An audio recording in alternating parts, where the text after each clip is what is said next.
to Durbania. I'm Durbin, and this is my spoiler-free review for Underworld, Blood Wars. I have said from the beginning, with this franchise is really a guilty pleasure franchise for me, which means whenever I approach an Underworld movie, I'm not looking for anything like that changes cinema for all time or anything in depth or anything like that. No, this is just a fun franchise for me. I like the action, it's fun, and when I approach Underworld Blood Wars with that attitude and those expectations, I'm not let down, and I was not really let down by this movie. Yeah, sure, there were some negatives and things I was like, okay, I would have liked to have seen a little more of that, but we'll get into that. First, the positives with this film. Kate Beckinsale, as always, carrying on her role as Selene. I thought she did a great job. But here's the deal. If you don't like the other Underworld and you don't like Kate Beckinsale's portrayal, then you won't like this because she carries it on the same. Yeah, continuing to grow from each point where we left off, but if you saw her in the other movies, you kind of know what her performance is going to be in this.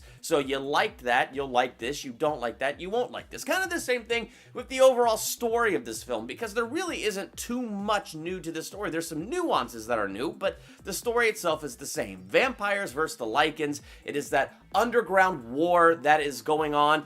They kind of ignored the whole entire world knowing about, the vampires and the Lycans, the whole thing that was revealed to us in Underworld Awakening, but we'll get into that in a second, which was kind of interesting. But anyway, we're back to the basics of the Lycans versus the vampires. Same kind of plot where the Lycans are on the verge of having some kind of upper hand, and it's up to the vampires to humble themselves and step down from their high and mighty pedestals to actually fight the fight that's in front of them and reclaim their territory and things like that. So it is that exact same kind of plot. There are a couple nuances to this one, and they're overall pretty good. I mean, we learned from Underworld Awakening. They want Selene's daughter Eve. The vampires that look at Selene as a pariah, as somebody to be booted out because she killed the elders from the other movies. And, she loved Michael Corvin, who was a hybrid, so all kinds of... So that's still kind of the same with those little nuances. And if you liked the way they pulled that off in other movies, you will like how they pull it off in this movie. I liked how they pulled it off in the other movies, and I enjoyed how they pulled it off in this movie. I thought it was an interesting story. I thought the way they did those nuances was interesting. The way they kind of just picked up certain areas where they left off from the last one, it was overall pretty good. If I was to get into some of the negatives of this movie, it's that there were some things in the way they told the story that left me wanting. How do you do this huge thing in Underworld Awakening where humans know the secret of vampires and Lycans and that they exist, and you don't carry that on? They just didn't even carry that on. It's like, why did you guys not carry that on? That's kind of a big deal, so I was kind of disappointed in that. You see in the trailer that Selene undergoes a kind of transformation. You saw in the trailer where she zips around super fast, and you already know that's not a power set that she has, so you know it's something new if you've been following the franchise. The way she acquired those powers, on one hand, it was kind of cool, but on the other hand, I felt like they kind of glazed over it, where they could have spent some more time on it and things like that.